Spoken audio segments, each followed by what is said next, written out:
నమస్కారం. ఈటీవీ 360కి స్వాగతం. ముందుగా ప్రధానాంశాలు. నిర్వాహకుల నిర్లక్ష్యంతోనే హత్రాస్లో 116 మంది దుర్మరణం. దుర్ఘటనపై 24 గంటల్లో నివేదిక ఇవ్వాలని యోగి సర్కార్ ఆదేశం. కలెక్టర్లు కార్యాలయాలు దాటి క్షేత్రస్థాయిలో కదలాలన్న సీఎం. త్వరలో వారానికి ఒక జిల్లాలో పర్యటిస్తానని రేవంత్ రెడ్డి వెల్లడి. డబ్బులిచ్చి పోస్టింగులు తెచ్చుకునే పోలీసులపై చర్యలు తప్పవు. పనితీరుతోనే పదోన్నతులు ఉంటాయని ముఖ్యమంత్రి స్పష్టీకరణ.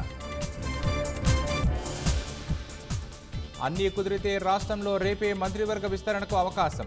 కేబినెట్లో ప్రాతినిధ్యం లేని జిల్లాలకు తొలి ప్రాధాన్యం.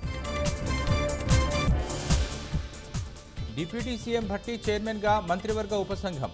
రైతు భరోసా విధి విధానాలు సిఫార్సు చేయనున్న సబ్ కమిటీ. 231 మంది ఖైదీలకు క్షమాభిక్ష ప్రసాదించిన ప్రభుత్వం. గవర్నర్ ఆమోదంతో ఉత్తర్వులు. నేడు జైళ్ల నుంచి విడుదల. రాష్ట్రంలో మళ్లీ భారాస ప్రభుత్వం వస్తుందన్న కేసీఆర్. 15 ఏళ్లు ఉంటామని ధీమా.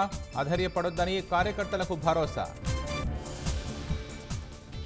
ఆగస్టులో నీట్ పీజీ ప్రవేశ పరీక్ష నిర్వహించే అవకాశం. వివిధ శాఖల అధికారులతో కేంద్ర హోంశాఖ చర్చలు.